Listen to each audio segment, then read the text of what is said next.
Welcome to another edition of the Voice of Palestine. It's October 25th, 2013, and I'm your co-host, Hanna Kawas. This week we'll be talking with Charlotte Cates from the Vancouver-based Palestine Awareness Coalition about their transit ad campaign and the response to it. Good evening to you, Charlotte, and welcome to the Voice of Palestine. Thank you. Good evening, Hanna. It's a pleasure to be with you.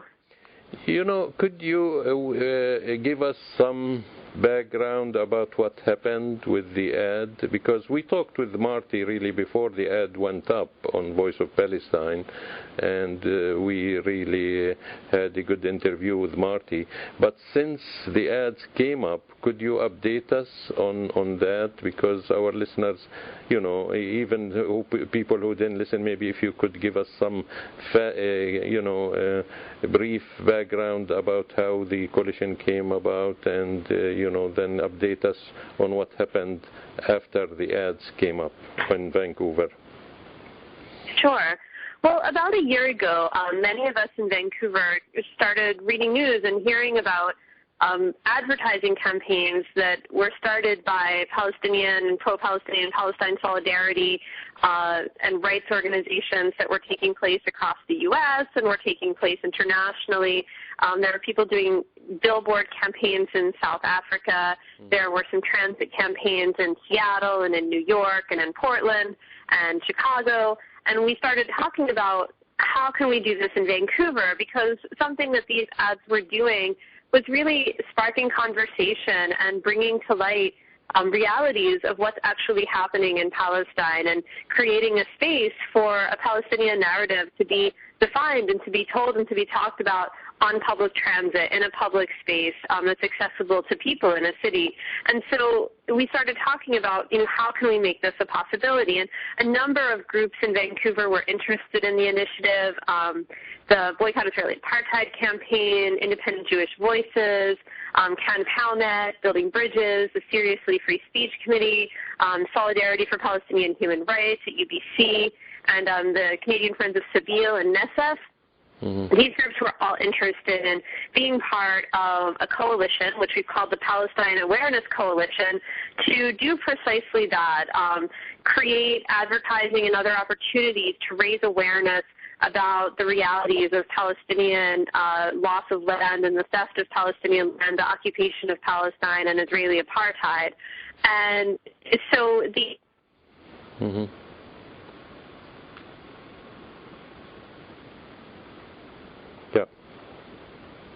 The ads depict disappearing Palestine. And when we talk about disappearing Palestine, what we're actually talking about is the progress of the occupation and dispossession of Palestinian people and land. And so we look at maps from 1946, 1947, 1949 to 67, and then the present, and how Palestinian people and Palestinian land have been systematically targeted and occupied by an expansionist Israeli policy, aggressive Israeli policy. And this is communicated very simply through the depiction of 4 maps and a simple slogan that notes that 5 million Palestinians are classified as refugees by the United Nations. Mm-hmm. And it's a very simple but very clear and powerful image that really shows that what's been happening in Palestine for over 65 years now is about occupation, it's about dispossession, and it's about colonialism. And it depicts this very visually with very few words. So these are the ads that we brought to the Vancouver transit system. There was a fundraising campaign that went on for a good amount of time, and over $15,000 was raised to put these ads up in SkyTrain stations and on buses around Vancouver. Mm-hmm. We had a wall mural as well as ads on 15 buses, and these went up on August 27th of this year. They went up for a 1-month campaign. The wall mural in the SkyTrain station also went up for a 1-month campaign. And the ads were very successful. We instantly received a large amount of media attention. The ads, as well as Marty Roth, one of the spokespeople for the campaign, were featured on the front page of the province. We were on local television news. It made national newspapers, from the Globe and Mail to the National Post. There was a lot of attention to these ads, and we felt that the ads reached a large number of people, not only on buses and on SkyTrains, but from people who read the reporting and saw it on TV. Now, at the same time this was happening, we were also facing a large number of attacks from the opposition. So just as much as we were celebrating having these images and having this reality and having this Palestinian reality being exposed to people in Vancouver, pro-Zionist organizations and organizations that identified themselves and claimed to be voices of the Jewish community, but who were actually supporting a very specific pro-Israeli political line, attacked the ads. And they claimed that the ads were threatening and that they claimed that the ads were dangerous. They claimed that the ads would create a hostile environment on public transit for Jewish passengers. And they tried to fearmonger about these ads that, again, were really very clear in simply speaking visually about the reality of what's been happening in Palestine for the past 65 years. And TransLink, having in the past been confronted with a lawsuit regarding censorship of ads and trying to define what content could and could not be placed on public ads, political content, and having that previous experience around having lost that case at the Supreme Court of Canada, TransLink was respectful of our rights throughout this entire process, and they recognized that it was their obligation as a public transit authority, as a public body, to carry ads with political and informational content that do not violate Canadian advertising standards and do not violate the Human Rights Code, and that there was nothing in an ad that conveys the fact that Palestinian land has been stolen for the past 65 years. There's nothing in an ad like that that violates those standards, and there's nothing in an ad like that that's hateful. And that when we talk about hate and we talk about disappearing Palestine, the only hatred to be found is that which is depriving Palestinians of their land and of their rights, not advertisements that are telling the world that that's a reality. And of course, the opposition's claims were, when Zionist claims were shown to be completely false. There was no danger to anybody on public transit from these ads. In no way was anybody harmed by these ads. What these ads did was help to open up a discussion and start conversations and raise awareness about the reality of what's happening in Palestine. And we heard great things about these ads across the board. No, clearly they were afraid of the truth, really. And it's worth noting also that the Zionists started lobbying the transit even before the ads came up. And this was exposed by themselves, really, isn't it? Like they didn't just, I guess they knew about it and it's going to come up, but they didn't just go and look at it and say there is something wrong with this ad. They just didn't want any ad, really, to talk about Palestine. They put out a press release days before the ads went up, days before we knew the ads were going to go up. They went up on August 27th, and we actually expected them to go up a few weeks later. Days before the ads went up, the opposition was sending press releases out across the country saying that these ads, which again were truthful and honest and simple, were hateful and dangerous. And they were lying about these ads and trying to frighten the transit authority into shutting down the ads before they even ran. And so what we've seen is the opposite, that what these ads did spark discussion, show respect for freedom of speech, but also open up really important discussions and really important realities about what's happening in Palestine and the loss of Palestinian land over the past 66 years. And we've seen these same kind of campaigns by Zionist organizations to shut down Palestinian voices and to shut down Palestinian solidarity voices when they're reaching a mass, broad audience through things like transit. And that's why you've seen campaigns to shut down transit ads, not just here in Vancouver, but also in Toronto, also in Boston, also in Seattle. There are strong and organized efforts to try to shut down voices about reality in Palestine, making it into public transit and making it into public space. Yeah. Here in Vancouver, actually, while the ad itself caused no problems, our opposition certainly did, because the wall mural that was in the Vancouver City Centre SkyTrain station was actually stolen on 3 occasions from the wall by an unknown vandal who has not been identified. Mm-hmm. And this is after the attacks by Zionist organizations actually prompted a donor to extend the ad by another month, just in order to make sure that the ad stayed up and people kept learning, and that it was clear that no attacks or attempts to silence were going to keep realities about what was happening in Palestine away and hidden and silenced and suppressed. Yeah. And so because the ad was stolen on numerous occasions, now the ad is going to be coming back up again. It's not going away. It's going to be running for another month at the C-Bus. Yeah. So basically the only attack was from the Zionists to try to rip them down, right? Yes, they tried to, they ripped the wall murals off of the SkyTrain station wall. That was the only kind of attack that took place. Yeah. Of course, we do see ads being run by an organization called Stand With Us, an extreme pro-Zionist organization that attempts to create a completely fictitious narrative about the land of Palestine and the history of Palestine, and that proclaims that, Canada and Israel are partners, which is unfortunately far too often exactly true, but not in positive things, and exactly the kind of partnerships that we want to end, partnerships in apartheid and partnerships in oppression. Yeah, and in settler colonialism. Just before we go to their counter ad, they really try to say that these ads are they didn't try, they really said it, that these ads are promoting anti-Semitism. And, yes. taking in consideration that there is a Jewish group, Independent Jewish Voices, actually they're not just the ones, they're not just part of the coalition. Actually, they are the ones, as far as I know, they are the one who led the coalition, or they started the coalition for this ad campaign. So if it's anti-Semitic, I don't think any Jewish group will, be part of this. But again, this is really a tactic they use to silence opposition. And in reality, what they are doing, what they are saying by saying, everything that Israel does is on the shoulder of all Jews. This is what's promoting anti-Semitism. Don't you think so? Well, absolutely. I mean, the claim that the ads were anti-Semitic was laughable. The ads aren't about Jews or Judaism or Jewishness.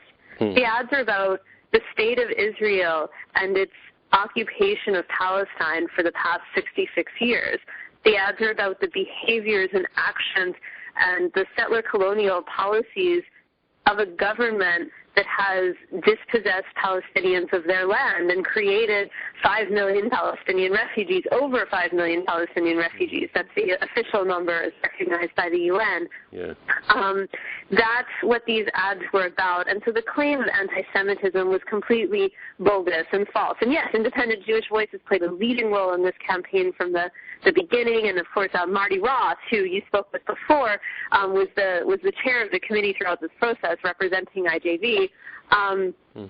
But beyond that, the attempt to link Israeli expansionism with Jewishness is really quite an anti-Semitic and offensive statement, and it really shows that the priority of organizations and entities like CIJA, the Center for Israel and Jewish Affairs, that claim to speak on behalf of the Jewish community in circumstances like this, aren't speaking about the Jewish community. They're speaking on behalf of the Israeli state and its expansionist and settler colonial apartheid policies. Yeah, but again, it's in the interest of the Zionist movement that anti-Semitism increases. This is not new. I mean, even way back during Herzl time, the founder of the Zionist ideology and the one who wrote the Jewish State, and then they held the First Zionist Congress a year later after he wrote that in 1897. I'm quoting him. He said, "Anti-Semitism grows, so do I." So he was conscious of it. it. You know, he wanted anti-Semitism to grow. So these people didn't change really after 100 years, from 120 years almost since the First Zionist Congress, to be exact, 116 years. They're still using the same tactics that and again, they are two faces to the same coin that says Jews don't belong to their respective countries. That's what the anti-Semite says, and that's what the Zionists say, So it's not really surprising. That no, it's not new. It's definitely more of the same. Yeah, more of the same. So, there were two ugly articles, one uglier than the other, one in the Sun and one on the Courier. Could you tell us a bit about it, attacking the coalition, and what happened, and where is the status of the complaint from the coalition against these libelous articles? Certainly. Well, as part of the whole campaign against the ads, I mean, one of the effects of the fact that the opposition and that these pro-Zionist organizations sent out numerous press releases and statements about our advertisements was that our ads actually reached a broader audience than they ever would have simply from their placements on transit, because they were covered in local television news. They were covered in all of the major newspapers in Canada. And so the fact that they received that much attention, in the end, I guess it started to, the opposition started to change their mind about whether or not it was a good idea for them to pursue us so with such absurd claims and so loudly, because what it resulted in more people learning the truth about what was happening in Palestine. And part of their attacks then kind of shifted to these editorial and op-ed pieces that were intended to single out members of the coalition, including myself, or try to demonize and Palestinian activism and Palestine solidarity, and have a discussion about what is extremism and all of these kinds of diversions from the reality of looking at the extreme destruction of Palestinian land and Palestinian lives over the past 66 years. There was an article that ran, an editorial that ran in the Vancouver Sun that was quite defamatory. It was defamatory towards myself. That article has been removed. It is no longer available. But we don't think that these kinds of attacks are going to come. In fact, it was these attacks in the Sun and the Courier that inspired the donation from Tim Lewis, former Vancouver City Councillor and lawyer, to keep the ads up and running for another month. And it's because of that they're going to deceive us again. So it's because of these defamatory attacks and because of these attempts to silence activists in the coalition doing work on Palestine that these ads are still up. Okay, so we were talking about the Sun, and I think really what they are doing is despicable, because they are attacking the facts. First of all, they're lying about lots of historic documents. In addition, they are libeling some of the people who they mentioned in their article. I'm talking about the Sun. The Courier wasn't as bad, but again, a Zionist wrote it also, and he really didn't reflect the accurate facts on the, not just the transit ad, but the historic facts. So do you have any comment on the Courier's article? Yeah, absolutely. I mean, these articles came about solely because the people who wrote them and the newspapers that published them wanted to try to prevent the effectiveness of this simple, clear message about Palestine reaching people. And they thought that they could do that by creating, by trying to get a bunch of attention on individuals in the coalition, or to try to get a lot of attention on, to try to place the blame and the scrutiny on people that were bringing awareness about the violations of Palestinian rights, to try to get people to scrutinize instead of the violator of rights, instead of scrutinizing Israel, instead of scrutinizing Canada's role, instead of scrutinizing the U.S., to instead scrutinize activists that are working to raise awareness about Palestine. And it didn't work. Yeah, people, aren't looking to scrutinize activists raising awareness about realities in Palestine. People are going to start looking, and they're looking more and more at what's actually happening in Palestine, and that's what needs to happen, and that's what articles like that are not going to stop people from doing. Yeah, and the most important thing, they're not saying what factually wrong with these ads. I mean, as a Palestinian, I lived and my people lived these events. So these ads, these maps, represent factual reality. Not just that, it's understate what happened in 48. These ads don't, for example, say that 450 villages and towns were wiped out of the map of the world. These ads don't represent, they don't talk about the suffering that we endured the last 65 years. You know, they give, just as maps, but they don't really talk about. And again, you talked about the 5 million refugees. These 5 million don't include me and don't include any Palestinian in Europe or in North America. And there is almost 3 million in addition to those 5 million that registered with the UNRWA, with the United Nations.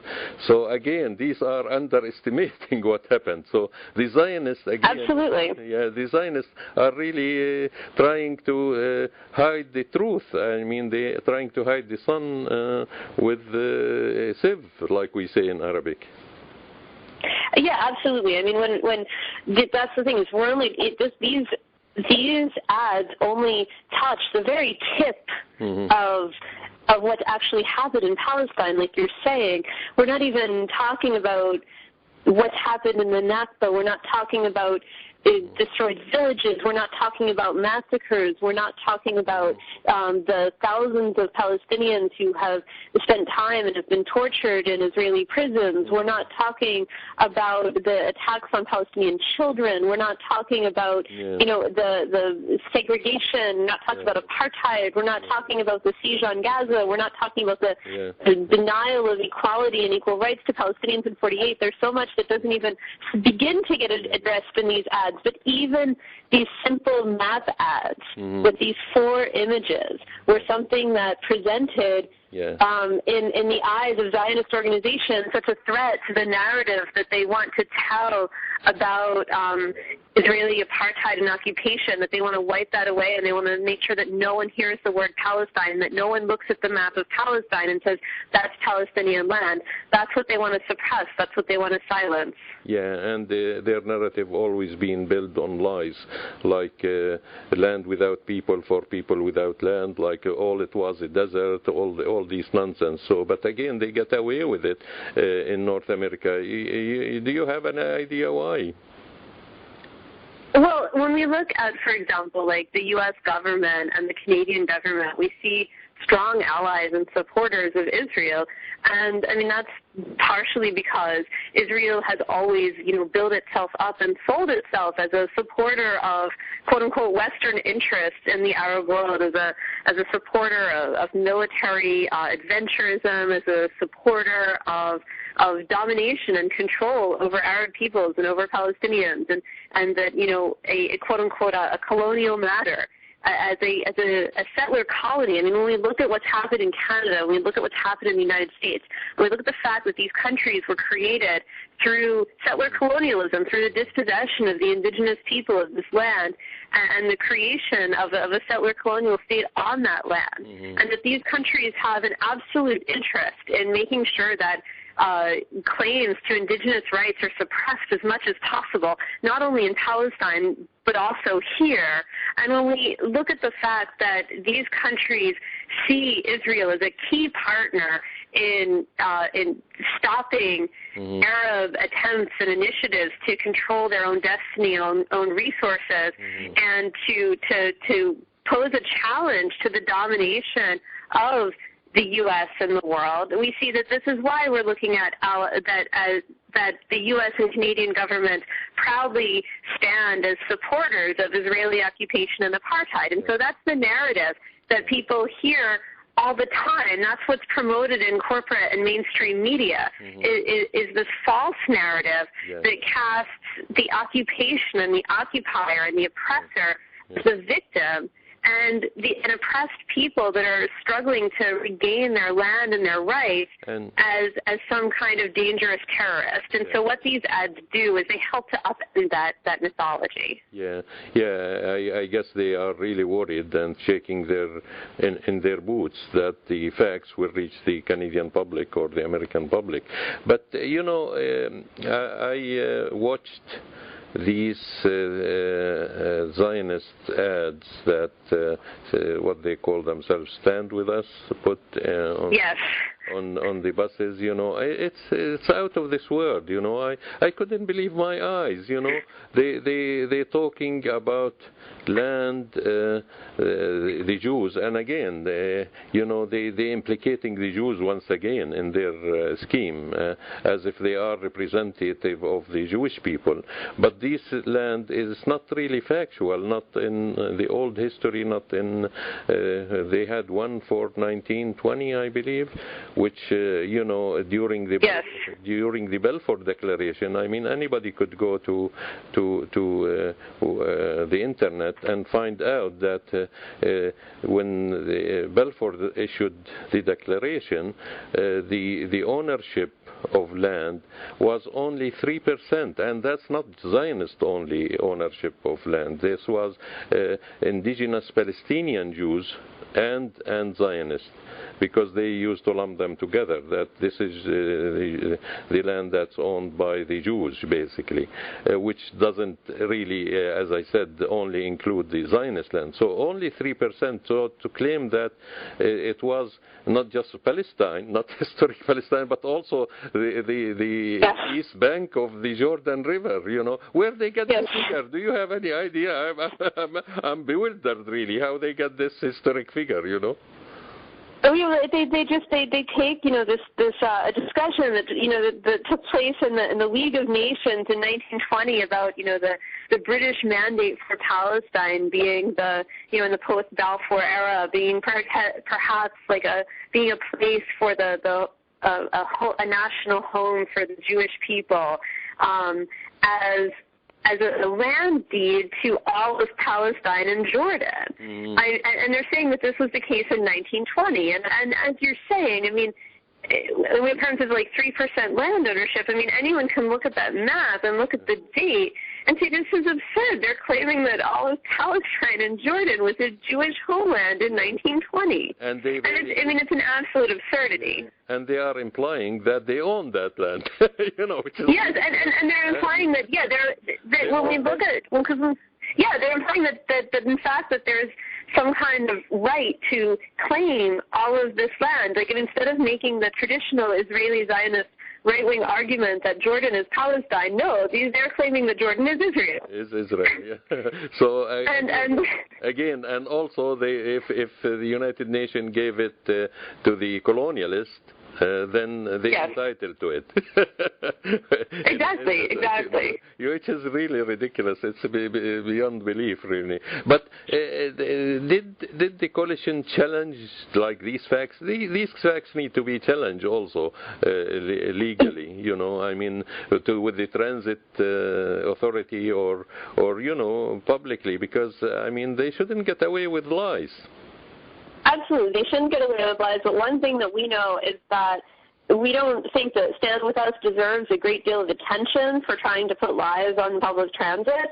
And the reality is that they spend a lot more money than we have, and they haven't gotten 1/4 of the media coverage that we did for our transit ads, and we're not interested in helping them get more. And we're not interested in helping to promote their lies and help them reach an even bigger audience. And their story, the narrative that they're trying to sell is really almost laughable. And when people have looked at these ads and have seen them, the claims that they're trying to make, and actually the avowed support for Israeli expansionism and continued colonialism it really speaks for itself. Yeah. It really speaks for itself. Yeah. No, but I think it's important that the transit authority should know that they are running basically ads with lies in them, at least. Absolutely. Yeah, this is absolutely. I mean, the Zionist organizations, without doing publicity for them or for us even. So, but because it's a factual thing, and they shouldn't get away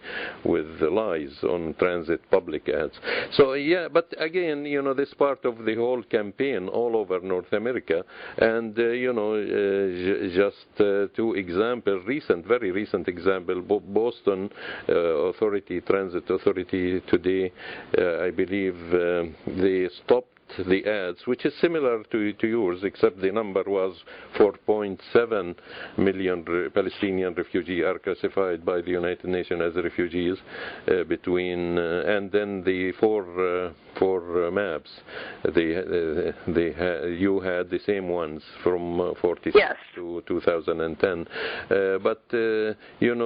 Could you tell us about why they pulled the ads? And I hear just a couple of hours ago that they're going to allow them again, which is a victory. Yeah, I mean, it happened really quickly. The ads that were put up in Boston were put up by the same group that had earlier put up the ads on Metro North stations in New York.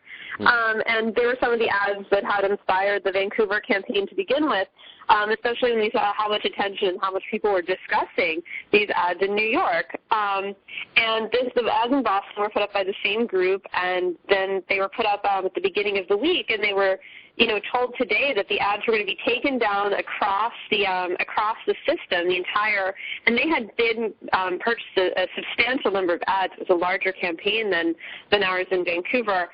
They were told the ads were going to be taken down across the system, and there was such a response to this from the public, from people, I would imagine, from groups like the ACLU and other groups that are concerned about freedom of speech, that by this evening, the transit authority had relented and had said, there was a miscommunication between us and our advertising firm. And, the ads are going to be put back up throughout the system. So that's a real victory that's taken place in Boston.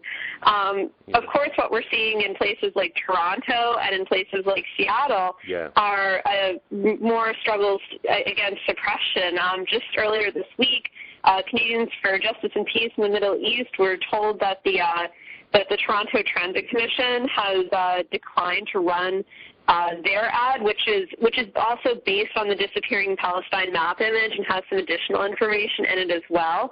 And they're running a campaign at cjpme.org to make sure that their ad doesn't get suppressed and does get seen and does run on Toronto Transit. Again, the same decision that applies to TransLink, the same Supreme Court of Canada decision that applies to TransLink and the suppression of political speech on public transit also applies to the TTC. And so it's really egregious that these ads are being suppressed in Toronto. And also, I mean, as you have mentioned, Hanna, in Seattle, we're seeing a new set of ads by the Seattle Mideast Awareness Coalition, or CMAC, being denied by the transit authority there. They're already engaged in a legal battle with the transit authority there about an earlier set of ads that they were denied the right to run before, because these ads are talking about a show a Palestinian talking about how he's denied access to Israel's segregated roads.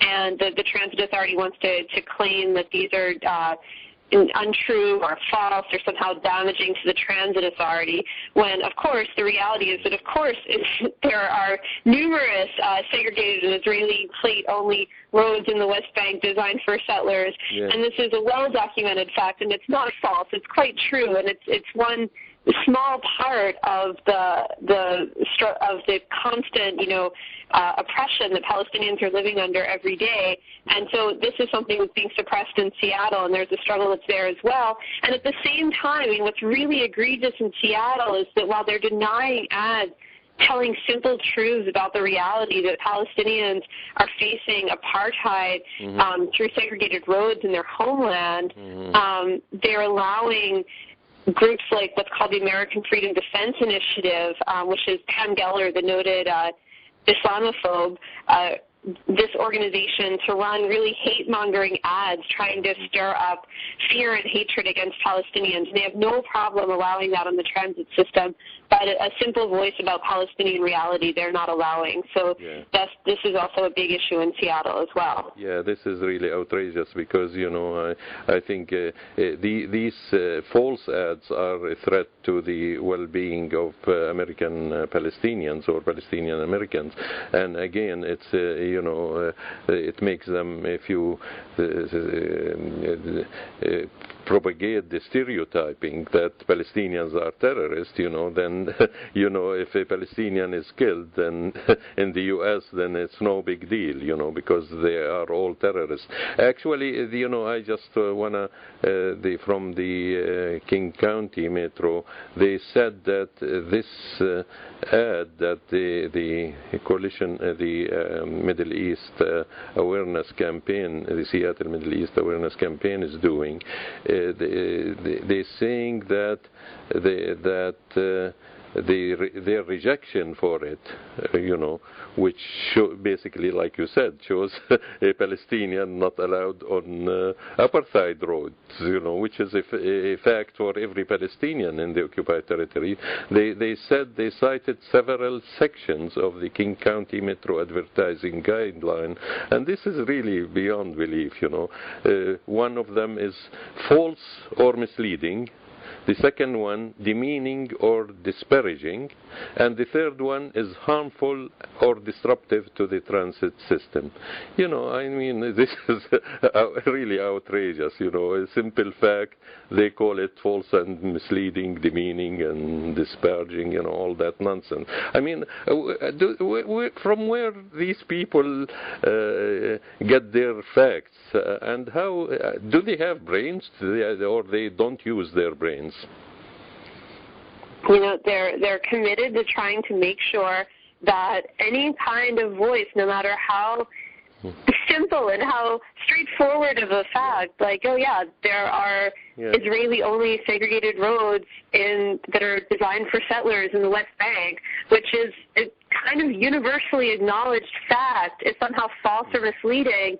But yet hate ads that are designed to stir up hatred against Palestinians, both in Palestine and in the United States, are perfectly acceptable. And that just really speaks to racism and the deep hold of racism, because I really can't look at such a decision any other way. Yeah, and again, these supposedly are representing the people, the American people and the Canadian people, and they're supposed to look for their interest, not for a foreign lobby that tries to impose its will and create laws in Canada and the U.S.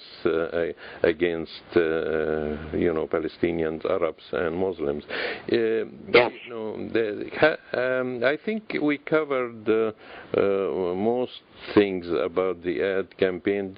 Do you have a word, final word to our listeners, Charlotte?